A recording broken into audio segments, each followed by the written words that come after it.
Start coming in. Welcome, everyone. Come on in. We're just waiting for everybody to show up. Then we can get started. What a day. Another fun sponsor webinar this summer. We have lots of them this month. Yay. I know. I'm excited about this one too, because I'm very interested to know how you do what you do. Sounds really cool. All right. Lots of people coming in. Okay, we're at a good number, I think. Let me just introduce you to Lindsey Smith from Get It Done Productions. Lindsey, who has created and sold decks for herself and many others, is a literary agent at Spielberg Literary Agency, the founder of One Idea Press, and the co-founder of Get It Done, a company where she created one of the world's first online courses on book publishing. Impressive. She is the best-selling author of 8 books, including the award-winning cookbook, Eat Your Feelings. Having worked in every facet of the publishing industry, from author to publisher to PR strategist to publicist, she knows the book industry inside and out.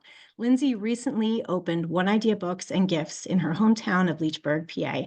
In her spare time, she dabbles in stand-up comedy and listens to way too many podcasts. Same. Excited to have you, Lindsey. And I just want to go ahead and let you know you can start your presentation anytime. We're very excited to have you, and take it away. Perfect. Well, thank you and welcome everyone. I'm so excited to be here. I think I've worked in every aspect of the industry. The only thing left is for me to physically transcend into a book.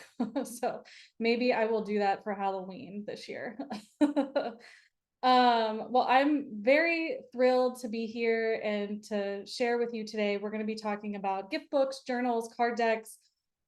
These to me are the very fun products in publishing realm. And I think even if you've published a book before, I think that there's room to explore these types of products.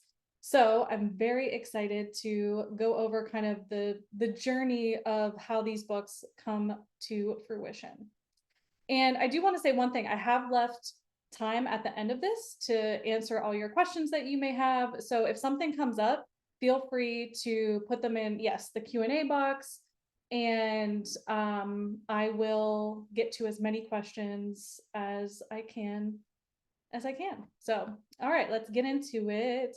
All right, so Amy already introduced me, but just to kind of recap slightly, I've truly worked in every facet of the publishing industry. I'm a literary agent. I also run a small press called One Idea Press. We just opened a bookstore. So I'm a bookseller, could add that to the resume. And I also have taught people how to self-publish books. I think I've helped over 2,000 people at this point self-publish books in the past 10 years. So lots of hands in the publishing pot, if you will. But I think what this allows me to do is I really have a strong sense of how to position a product, whether you do want to go traditionally or you want to self-publish or maybe a small press, how to really position a product for success. And also, some people come to me with an idea and they'll, this is the idea that I want to do. I'm excited about it. Should I go traditional or should I self-publish? And usually I can quickly see what they'll be against if they're going to want to try traditional, why it makes sense for them to self-publish. So I really have a holistic view of the industry. I love both. I love both forms of publishing, and we're going to get into that today. And I absolutely think that you can do both in your career.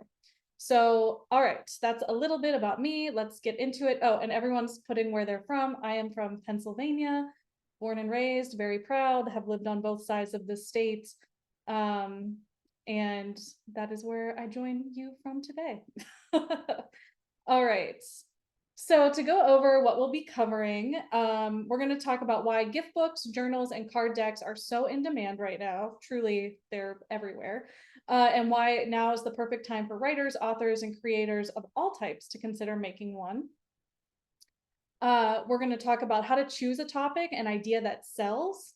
And when I say sells, I mean it sells if you decide to go self-publishing and you want to really market it in a way that will make people want to buy it. And I also mean sells in if you want to pitch your concept to a publisher, what would make them want to buy it. And then we'll go over, of course, the different paths to publishing, so traditional or self-publishing, and then how to choose a path for your specific project and what's needed for each. And like I said, I also left time for plenty of Q&A because I know that's a popular part of this presentation because everyone's ideas start going. Okay, so why these products are so in demand.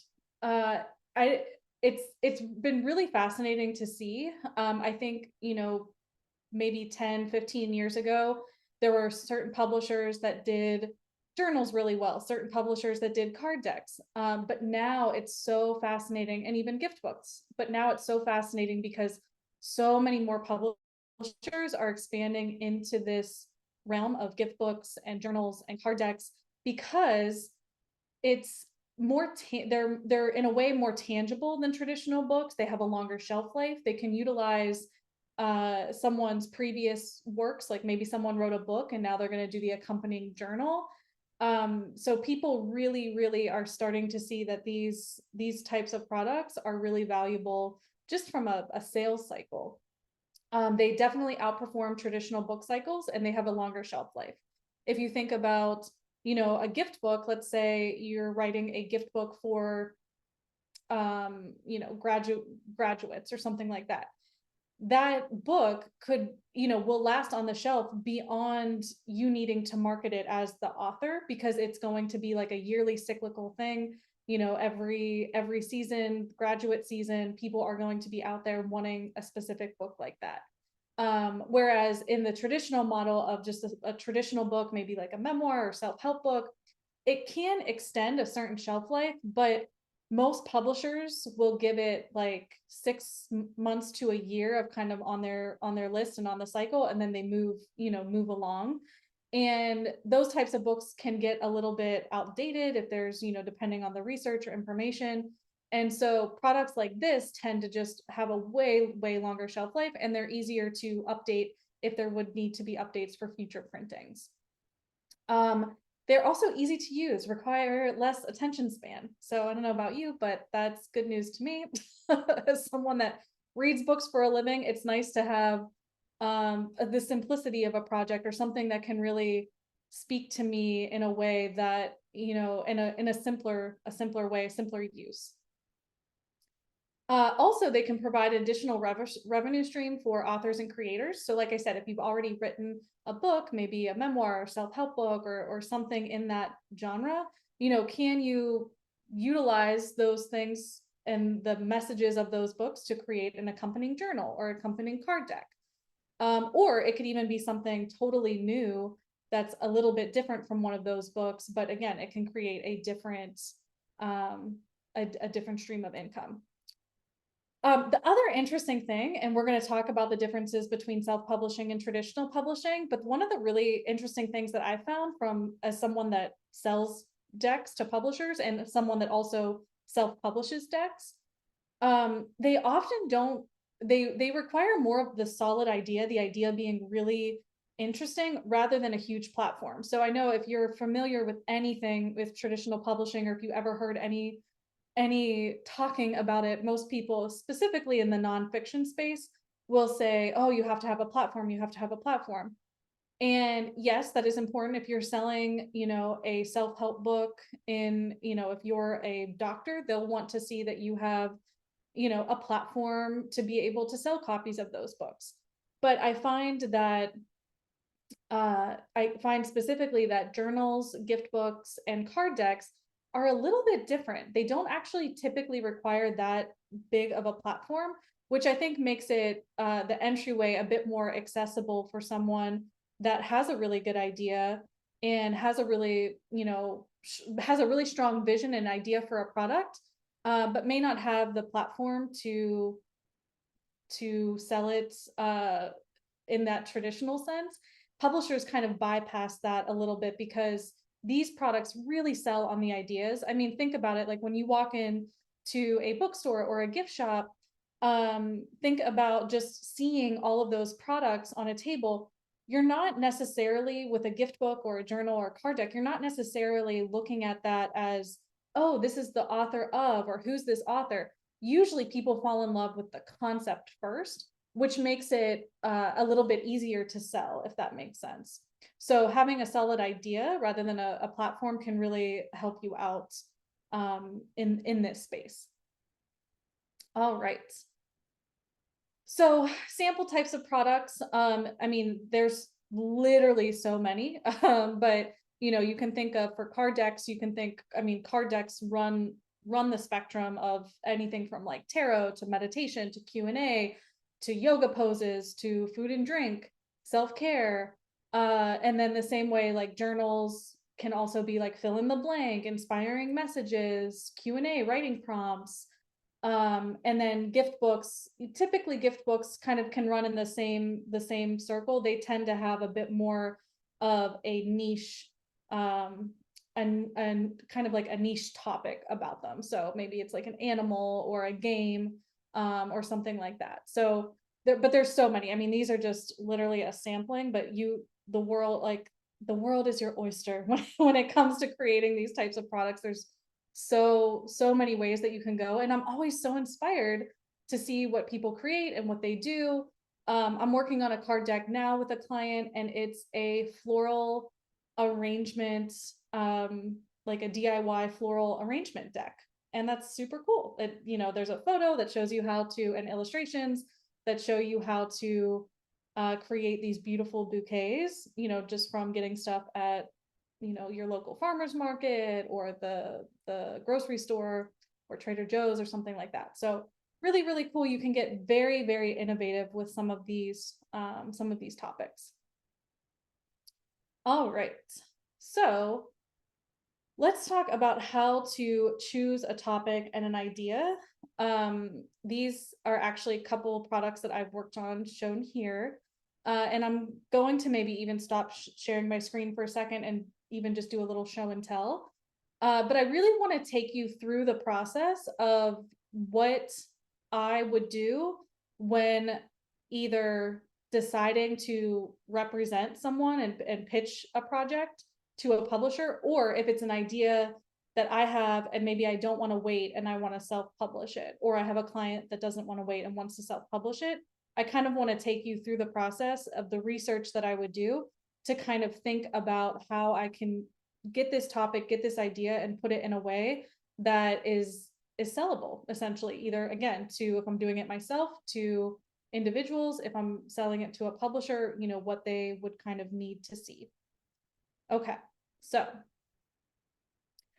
first thing that I love to do is, in the traditional publishing sense, it's called comparison titles, like comp research. But I like to do this no matter what. If I'm choosing to want to go this traditional route, or if I'm looking at the self-publishing route, I always want to do research.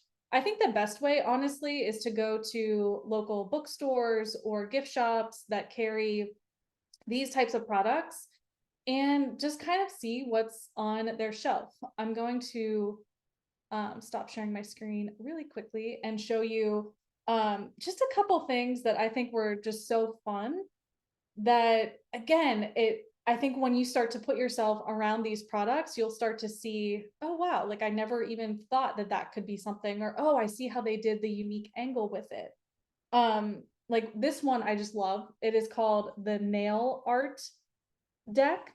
I would have never have thought of this at all. But it's so smart, and it's literally cards of different nail art. So they have the design on it. And then when you open it up, it tells you the tools that you need. It explains how to do it. And then on the back is like a little pattern illustrated print. And I just think that's so genius. I immediately bought this deck and I did try it out. I got some of the tools that I needed and I tried making my own little designs. It did work, I will tell you. But again, it's something that I would have never thought about. And so if you're a nail tech, you know, like there's so many things that you can explore that decks will really be into exploring that traditional books won't. So That's one of them. Another one, we actually, this is an interesting story, but we put this deck out on my publishing company. It was one of those things, I got the idea and I really wanted to lean into the idea first before I didn't actually really think about going traditional with it because I thought the idea was so unique and it hadn't been done that I wanted to put it out there pretty much immediately. So I think from the time that we came up with the idea to the time that we first had print decks, I think it was about 4 to 6 weeks. And this is our deck Pup Talks. This is actually a very old deck. This is like the original prototype. I couldn't find the new one. But it's 52 encouraging messages from dogs for your rough days. And the interesting thing about this is, again, I Pup Talks I thought was a great name. It's a play on pep talks. No one has done it before. I wanted to be the first to put it out there. And then I actually had a publisher approach me about repackaging it and putting it out. So actually, this product is coming out with Chronicle Books in September, and it's completely new packaging and re-envisioned Pup Talks. And that will enable us to have even more distribution on it. So that was something where we really tested the idea because we knew that, you know, we knew that there was something there and wanted to be first to market. So those are some card decks. I also have some journals here. Like this one is a client of mine, and it's called "This Journal Is Your Mood Ring." And there's, I think, there was a photo of it on the slides there. But this is all different colors of the rainbow and is a journal that kind of takes you through what that color means. And it's a play off like the 90s mood ring journal. So again, do you see how these things are packaged? I think that's something to really think about when you're thinking about creating your own journal, gift book, or card deck, is really honing in on what that message is, how it can be unique, how it can stand out. And these are all different ways that either self-publishing or, you know, traditional publishing have done to make a splash. Okay, I'm going to go back to my screen. So again, I think a great thing, check out different publisher websites. I put some here like Chronicle, Running Press, Clarkson Potter. Those are really great for gift books, journals, oracles. There's also publishers that do metaphysical products if you are leaning more towards like tarot or that space. But really visit your local bookstore and gift shops. I think that's such a great way to see what's really selling, how people are packaging things, how it's, you know, you can shift and create this unique idea and concept. And that's the biggest thing, doing that research. And if you do have an idea that you're like, it's the idea that I want, kind of like Pup Talks, then you can absolutely move forward with it and move quicker with it. And we'll talk about that with the self-publishing option. Okay, so I'm going to kind of take you through an example of what research I would do when coming up with a topic. So this is just taken off a publisher website. These are all card decks. So as you can see, you're seeing like, okay, there's cat card decks, there's dream card decks, botanicals, cocktails. I mean, there's all different kinds of things. So if I'm creating a card deck and I have, let's say I'm, you know, leaning into that floral arrangement deck. So I'm kind of looking, okay, they have some barbecue, like DIY things, you know, they have cocktails. This botanical one isn't actually like a DIY botanical deck. It's more of just kind of a art deck, if you will. So for me, that just shows me that, okay, they're interested in, there's lots of space for kind of DIY things. There's space for flowers. So, you know, it can help hone in that idea of where there's, so to speak, shelf on the space for something new. So it's really by looking at these kind of examples, seeing what people are doing. And this is a big part of traditional publishing, is comp research, believe it or not. So as a literary agent, I spent a lot of time doing this because this is how also publishers purchase books. And then again, if you choose to self-publish, you've already done all of this research to help position your title. You could look at things like even SEO or how they describe their titles. Like you've already done that research, regardless of which path you choose.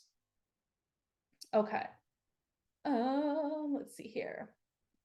And then here's some more examples. Again, they're just different topics. There's forest magic, earth body. I mean, honestly, when I look at these, it just reminds me that the options are truly endless when it comes to a card deck and what you can create and what people will be really interested in.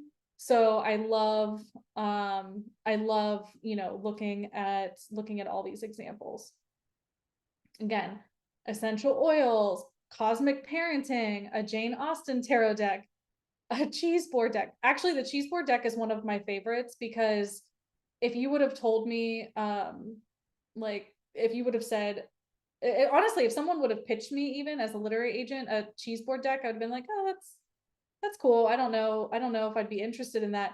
But then seeing it come to life, I'm like, oh my goodness, it makes so much sense because there's the cheese board deck. There is a photo of the cheese board on one side so that you can follow along and have it beside you. You're not having to like refresh your screen. And then on the other side is the shopping list and everything that you'll need. So if you want to make that cheese board, you can just pop that in your bag. And when you go to the grocery store, you have your shopping list. So I actually think that's so genius in the way that they did it. And that also inspired how I looked at the floral arrangement deck. So I was, again, when I was kind of thinking of these ideas and thinking through things, that was a great title for me to say, oh, for a floral arrangement deck, I would want it laid out kind of similar to that. So again, I think this research isn't, I think one of the things I will caution you of is looking at these products and saying, oh my goodness, there's already an essential oils deck. I can't do an essential oils deck. I do not think that is true at all. I think, as you can see, there's so many different products, very similar, but how can you tweak yours to really make it stand out? And that's what you're looking for when you're doing this research. All right, and then these are some examples of card decks that I worked on through my One Idea Press. We're a small publishing company and that we put out. And I just wanted to show these to you because you can create products that are very competitive with, you know, with traditional products now, or with traditionally published products that are, you know, print on demand, that you can, you know, do a lot of the artwork yourself.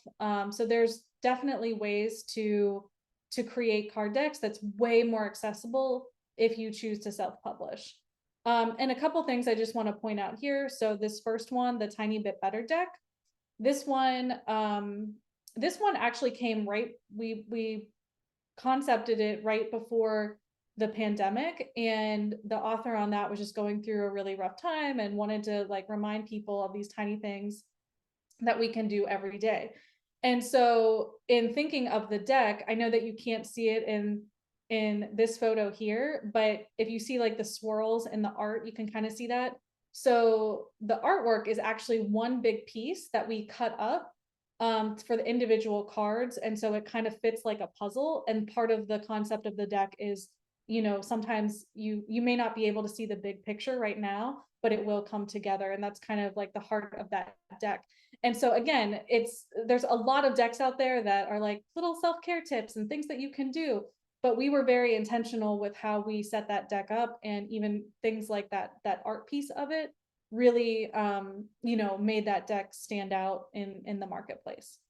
And then Pup Talks, again, we went to market pretty quickly with that because I knew that it was a good idea and no one had ever done like Pup Talks, Pep Talks. And so it got a lot of traction, and then that eventually ended up getting picked up by a publisher. And then the last one, Embrace Your Power and Magic, that one actually just recently got picked up by a publisher too. So lots of different examples. Hopefully this inspires you to take a look around and see all of those things. But it's really all about coming up with your idea and concept and doing the comp research and saying, how is mine different?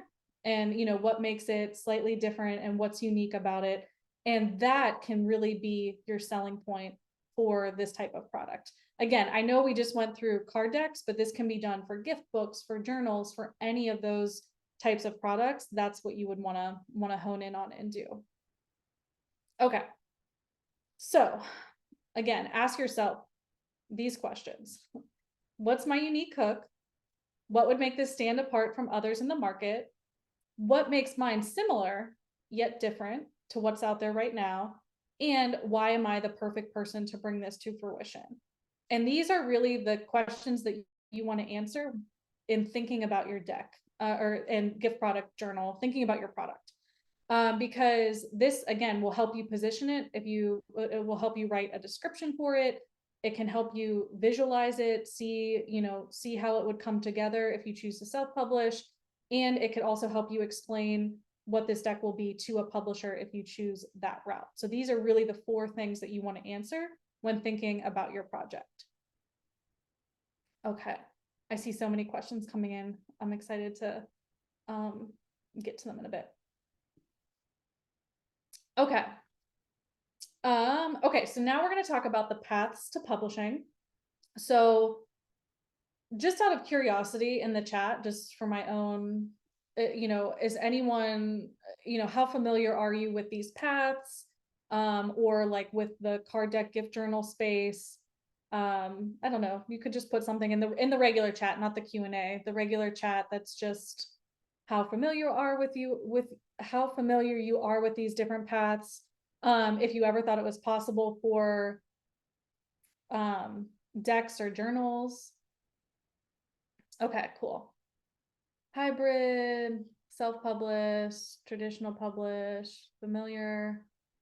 Awesome, awesome. I mean, we are with the Women in Publishing Summit, so I know there's going to be a lot of folks that have done classes, and so you're very familiar with these things. Okay, cool. Awesome. Lots of yes and no's. So hopefully I'll explain this. I'll go through each, and then again, if you have questions, you can put them in the Q&A and I will absolutely get to those. Okay, so, and I want to leave plenty of time because these questions are just coming in, so I want to make sure that I leave time. So I will breeze through these next slides and then we'll get to the Q&A. Okay. So self-publishing is the fastest way to get your product to market. There's no gatekeepers. You can do it on your own timeline. You can put it out as quickly as you want. And with print on demand, you don't need to invest a large quantity of these products, whether journals, gift books, card decks. You can do a limited print run of like 50. You could do one at a time. There are plenty of, I mean, even in the gift book space, I just ordered like a gold foil stamping book with a ribbon, and that was print on demand. Like there's so many things that you can do now with some of the bells and whistles even that can be very, very competitive in this space. And the nice thing is, again, you can do as little as you want. And so this is great if you really have an idea or you want to get it into market the fastest way possible. The pros, you get to create the exact product you want. There's no publisher approval. You don't have to get anyone's, feedback or trying to have them like shape a product that maybe you don't quite mesh with. And you can also make it on your own timeline. So if you wanted to do a Kickstarter or campaign, you can. If you want to have it available right before the holiday gift buying rush, you can absolutely do that. The cons are, you are responsible for all costs, including artwork and printing. You'll spearhead all the marketing, the selling, the distributing of your product. And this can be a challenge for some, depending on, what you like spending your time doing, essentially. So card decks, like I said, they can be print on demand. So it can be set up so when someone buys it, it goes to the printer and you're kind of taken out of it, but you make a little bit less. So if you wanted to sell them on your own, you would obviously make more. So those are things that you would need to work through. And also like how you envision the deck or the journal, the product, do you want artwork in it? Like what's the artwork look like? Is it original artwork? Are you going to hire someone? So those are kind of the questions that you need to ask yourself and that you would be responsible for. Now, the nice thing is there are lots of ways to do a project like this very cost effective. So, you may have to not have the, a shimmer on it or something like that, that maybe you wanted to kind of cut back on cost. So again, pretty simple. Pros, your timeline, you can do it whenever you want. The cons is basically you're responsible for all of the things with that. So you can take that with with what may fit for you.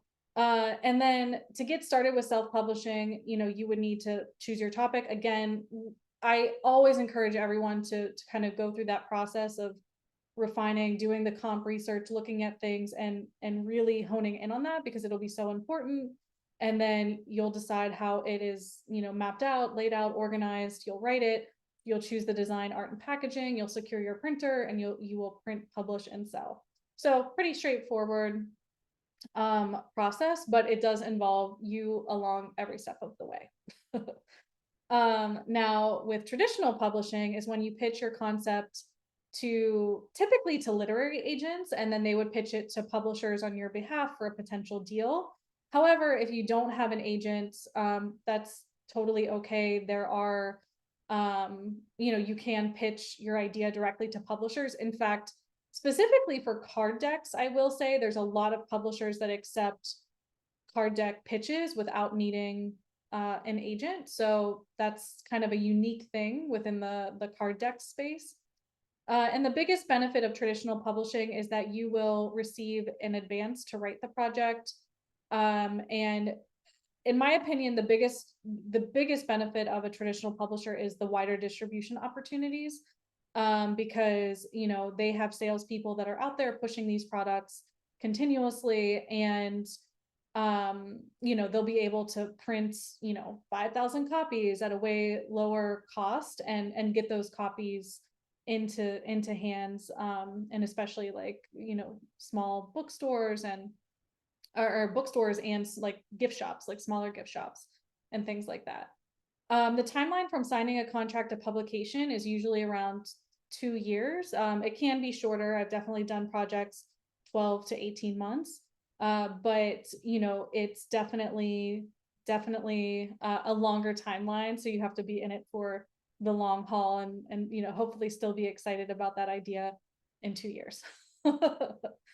And then the pros, like I said, you get paid to write and possibly illustrate if you're the illustrator. One thing I will say, you don't have to be. People ask me that all the time. You do not have to be an artist or an illustrator when you are going the traditional route. If you have the idea and the concept, the publisher will usually bring on the illustrator or designer, however they choose to do it. And the publisher would incur the expenses for those things. And like I said, distribution is probably, in my opinion, the best, what a publisher can really offer.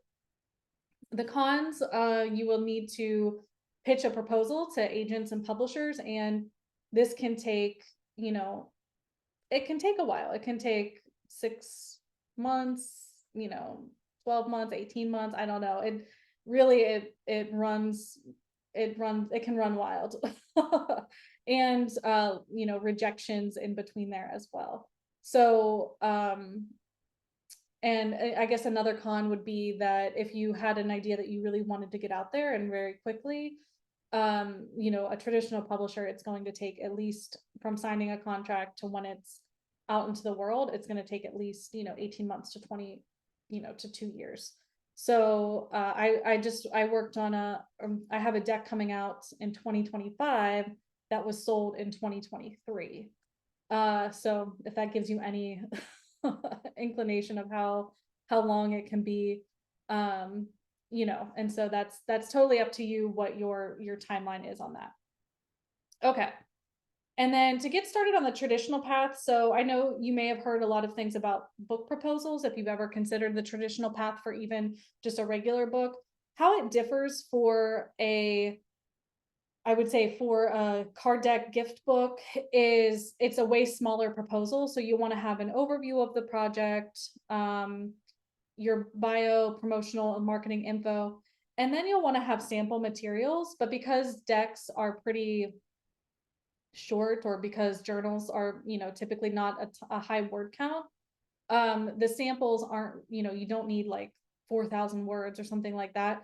you would just want to show, like, if it's a card deck, I would expect to see like maybe five samples of like what the, what would be on each card, or what it would, and when I say look like, I don't mean that you would need the art for it. You would just describe, like one side of the card would have a pattern print, and then on the back side would have a unique piece of art with, this, and then in the booklet would be this. It just depends how you're going to set up these projects, but you would just want to explain that and give a few samples. So the nice thing, honestly, about the gift book, card deck, journal space is that the proposals are a bit more manageable than like traditional, like a 60,000 word book where you need, 8,000 words of a sample, or something like that. So, and like a full table of contents. So they're slightly different in that way. So they're a bit simpler. And then you will also write a query letter, which is basically like a pitch letter that explains to publishers what your project is and why you're the perfect person to write it. And then you'll start submitting those materials. And like I said, there's a lot of publishers that do take submissions on these types of products without needing an agent as well.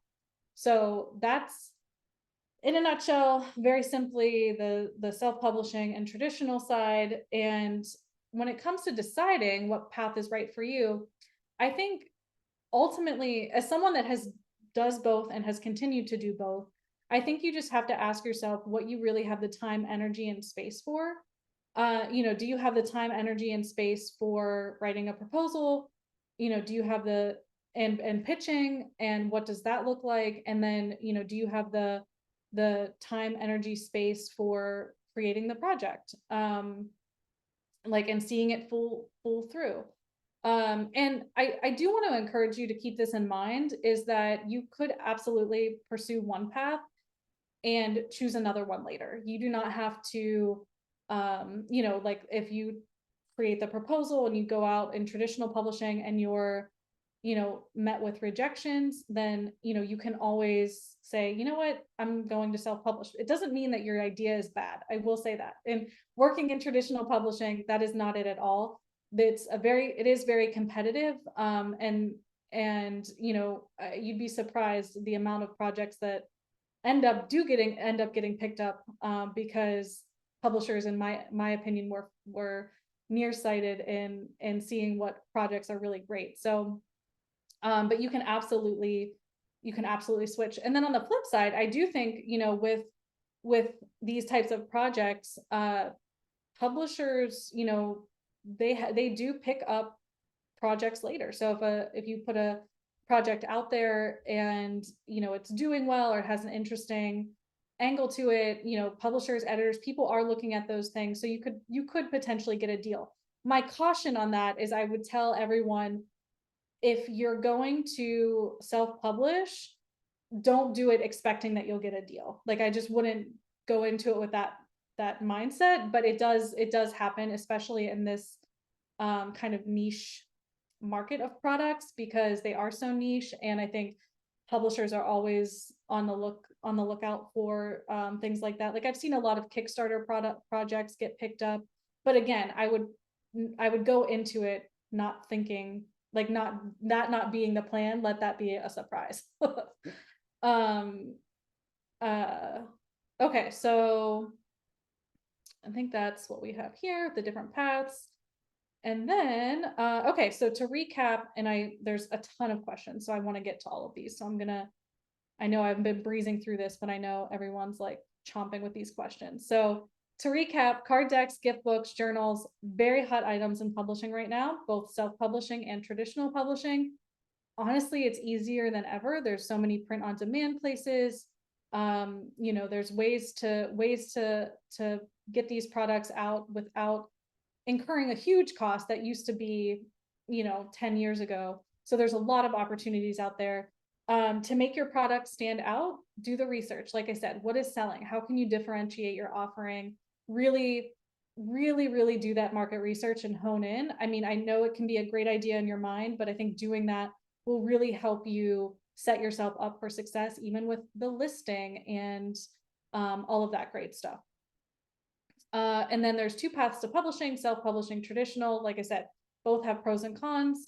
Do what feels right for you for this project. I will say, every project is different. I mean, literally, I work in traditional publishing and self-publishing, and I do both. Like, and it is totally okay. And I think, honestly, I think that's going to start to be the norm. When I became a literary agent, and I coming from self-publishing, because that's how I got into the publishing industry, was through self-publishing, and then I went traditional, and then I became kind of obsessed with it and just kept going, and then became a literary agent. When I got into the industry, people were like, oh, self-publishing, or oh, you came from self-publishing, and kind of looked, and wouldn't maybe take self-published authors, whatever. That is changing. That landscape is changing. That narrative is changing. More and more agents, traditional publishers understand that authors want to create things, and whether that means going with the traditional or not. So you can absolutely do both in your career, which is really a good and exciting place to be. Okay. All right, let's get to I'm going to get to these questions, but while I'm looking at those, I'm just curious, like, what has come up for you kind of looking at these things? Has your idea kind of changed? Did you get an idea? Are you like, oh, I thought I was going to do self-publishing, now I want to try traditional? Just curious if anything came up for you and you feel comfortable. Feel free to put that in the webinar chat while I start getting the Q&A up, because I'm just curious. All right. Tons of ideas. I'm ready to self-publish, just see the avenues. You made this very inspiring. I still may be a trad girl, gal. Yes. Awesome. Cool. Okay.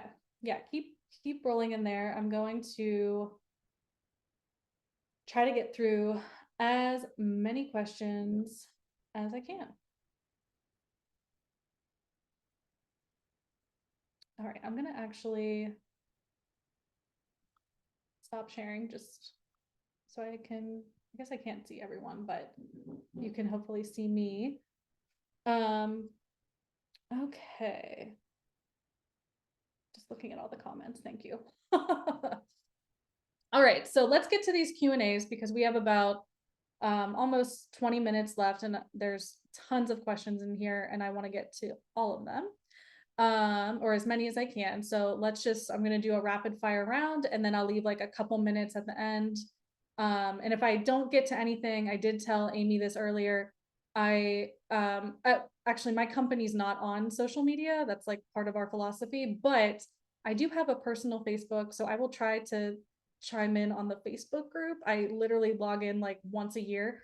But if I don't answer questions, I will follow up and put a post in there. And if anyone has any additional questions, I can definitely get them answered there, and I'll share my info at the end too. Okay. Hello, I'm curious if companion books or journals are considered low content, if Amazon might flag them and potentially not be allowed to sold on their site. Yeah, that just depends what the content is. I mean, there's tons of other publishers, print on demand publishers, that will publish this content. So I know Amazon has been doubling down on that because of like AI and bots and all kinds of things. But there's plenty of other publishers out there that you can do print on demand with the journal. I think a lot of it is just if it's a blank journal, that's where it gets problematic. But there's lots of other options for sure. Would all this apply to creating a calendar as well?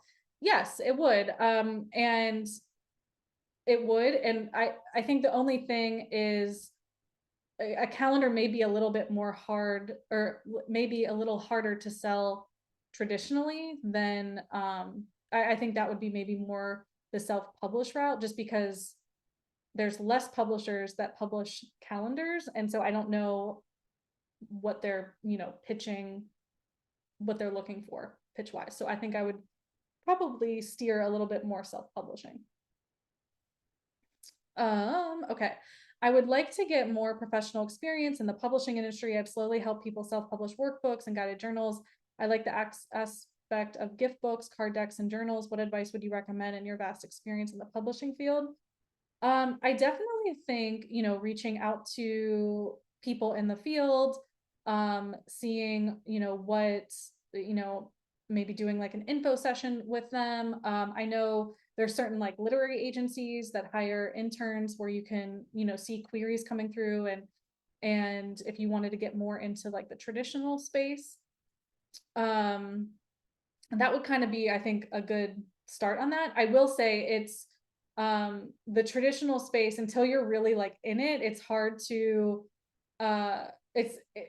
it does require being in it to really see like what is selling and how to really like set up a solid proposal. So I think reaching out to some of those places and maybe offering to look at proposals or queries or things like that. But I think informal sessions, I'll put my info will be on here. I'm happy, can reach out to me. And if I can't help, I can, recommend like an agency or someone that may be helpful. But I think really just that's how it kind of started for me, just reaching out and seeing seeing what I could do and get my hands on. Okay. Best and most efficient routes to market card decks journals as an indie. Who prints card decks for indies? So there's tons of card deck printers now. A couple that come to mind are, all of them have pros and cons. I'm not going to get into that. I do know I've used all of these ones. A couple are Vervanti, which I think someone mentioned that in the chat. There's also Make Playing Cards. There's also if you are looking to do like a print run, Alibaba is a great place if you want to, invest in like 500 decks or something like that. And then there's now one that I'm blanking on. But those are the three that I would recommend, just kind of off the cuff. Okay. Will you talk about manufacturers? So this is kind of like a more of an info session, kind of having you think about a deck and creating it. There's tons of, like I said, manufacturers and printers.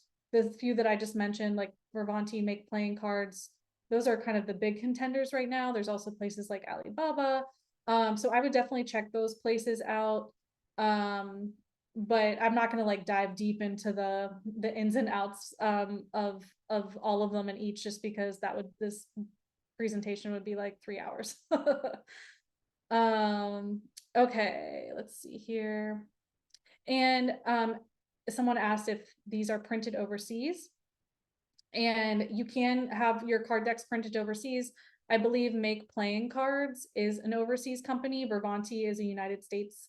Everything's done in the US. So, you can do both. And again, there's more than just those two, but those are kind of the top contenders right now that a lot of people know. So that's why I'm mentioning those. And you can do print runs overseas if you wanted to invest. Like actually, we started when we did Pup Talks, we did it print on demand in the US, wanted to test the market out. And then once we saw there was a market for it, then we did actually a larger print run overseas. Because I have a bookstore, I can house everything, and it was just very easy for me to do. That's not always the case for everyone, but there's different options. So you can definitely test a deck out and then expand later on.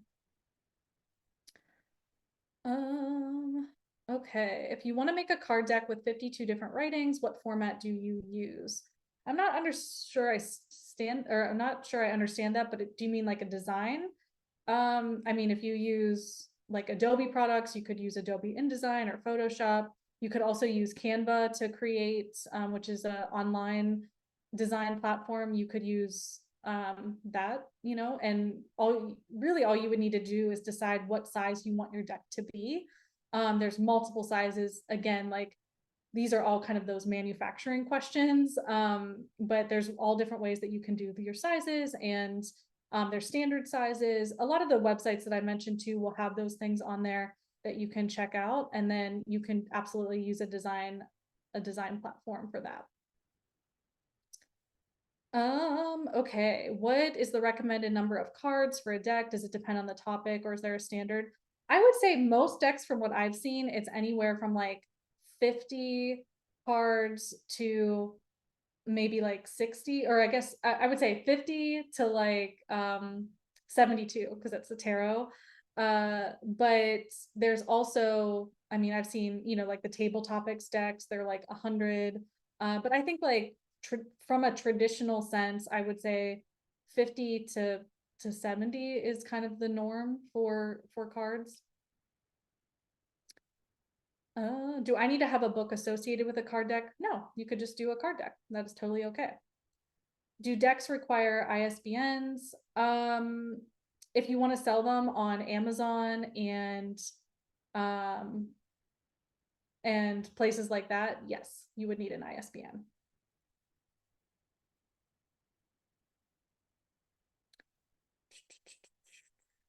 Let's see here. Is there a market for journal prompt cards or journals for children's or education markets? Absolutely. And actually, that just made me think of a publisher that does educational card decks. It's called, I actually don't know how you pronounce it because it's all just letters, PESI. I forget what it stands for, but they are a publisher that does a lot of educational card decks for children. Let's see here. So another people were asking me about printers for like a little bit like gold, like the extras. I started using the one that I just used. I actually have to pull it up because I'm blanking. I'm sorry, I'm blanking on names right now. I believe it's called Book Vault. Yes, Book Vault.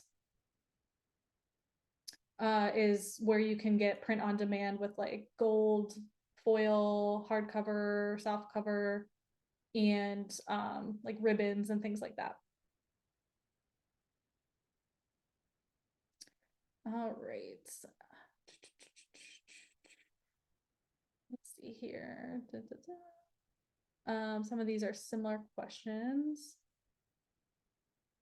How do you find a list of publishers taking submissions? Is there one location? I actually have a Medium article up that I put publishers that are looking for those. So if you just type in, maybe type that in, I have a list of them. I'm sure there's lists online, but I did create a list on Medium for publishers that are taking submissions. If you want to check that out. Could a recipe card deck have a photo of the dish on one side and a recipe on the other? Absolutely. There's like cocktail ones that are like that. There's like that barbecue one. Absolutely, you could do a recipe card deck in that way, which would be really fun. Okay, some people are asking, what do you suggest for creating your own artwork if you're not an artist? You could use things like Creative Marketplace is a really nice place to get, you would license artwork to be able to infuse in your own journals or card decks. And then someone else asked me about software. We actually, I will say, we have a full-time designer on our staff. So I don't actually design anything. I'm like more of a creative director, but I know that she uses the Adobe platform and InDesign. But like I said, Canva is another really great one. We actually teach a card deck course. And we, in our card deck course, we actually, have all of like the templates and things like that set up. So we've helped a lot of students create their own decks with using things like Canva and setting up on those places as well. Okay, let's see here. Lots of questions. Okay. Marketing a deck. Okay, people are asking a little bit about marketing. I mean, I think marketing is a whole, I could do literally a whole presentation on marketing. I think the biggest thing, and I know I mentioned this before, honing in that idea and getting so clear on that and doing the comp research, because that can help you with things down the line to market that you might not even consider, like SEO, ads, showcasing like products similar to yours. Even things on, if you do use social media, putting things on social media, like there's so many things when it comes to that, but I think that idea piece is really helpful, because if you think about it, when you're pitching, if you do pitch this to a traditional publisher, they're already looking at that idea with that same concept in mind and how this is going to sell in the marketplace. So by you doing that research already, even if you're self-publishing, is going to be so helpful for you. Okay, we have like 5 minutes left. I want to be mindful of time here. Let me see if I can get to a few more questions. I mentioned a couple people asked about proposals and finding the right publisher. Like I said, I think I have a Medium article online with a list of those. As far as proposals go, we have templates that we use within our course materials, but I think, like I said, mapping out those, a really strong overview, your promotional experience, but really mapping out what this idea is and what makes it unique. I think that that's going to be key. Also, when you're looking up publishers, a lot of them will tell you exactly what they want in a proposal. And so that's a really good place to start too. I know a couple that I mentioned in the presentation, a couple of those publishers, they laid out, like Schiffer's one of them.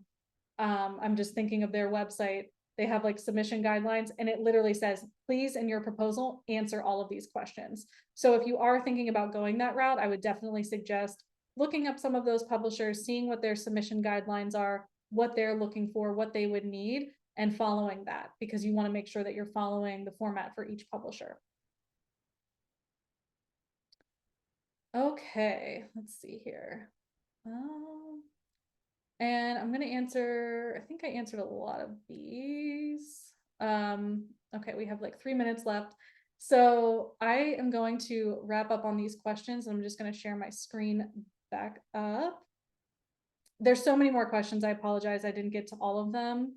But if you want to, feel free to sign up for our newsletter at youcangetitdone.com/newsletter, or even just on our website at the bottom, there's like a spot to sign up for it, because that's where we send out all of kind of like the latest information and all the things on publishing, and a lot of great tools and resources and things like that. And we do have a card deck course, I will mention. There's a wait list for it right now for the next session. So if you go on our main website, you can sign up for the wait list if you'd like, and all of the information is on there with that.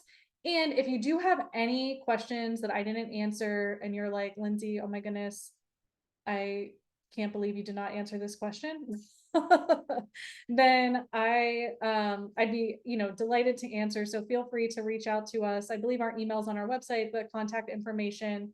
I will follow up, and I will put a post in the Women in Publishing Facebook group, and I'll try to answer as many questions there. But like I said, we're kind of a social media free company, so I dip in and out, but I will try to be attentive. But if truly, like, if there's something that you're like, oh my goodness, this is holding me back, feel free to just send us an email. We're always happy to answer emails, get on our newsletter, all of that good stuff. I'm always helpful. I'm always happy to help aspiring authors and writers and creators. So definitely feel free to stay connected. And thank you so much for being here. I know I feel like I could have stayed on and answered like a million more questions and had more if we had a little bit more time, but I'd be happy to answer them any way that I can. So Amy, what do you say? Does that feel a good place to wrap up? So much info. Yeah, that's great. You definitely a pro at this. Yeah, I put the link for the newsletter in the chat for everyone, and I put the link that we have for our sponsorship from the website in the chat too, so people can check that out again from the conference we just had back in March. So thanks so much everybody for coming, and we had an amazing time, and we're so inspired to make our own card decks now. So thanks so much, Lindsey. Please do, and please keep me posted if you're out there creating your card deck. I want to know about it. So If you're just like, after this session, I'm creating my card deck, and like Lindsay said, I'm going to get this out in 4 to 6 weeks in time for the holidays. Please let me know, because I'd love to cheer you on. So Awesome. All right. Thanks everybody so much and have a great rest of your day. thank you. Bye.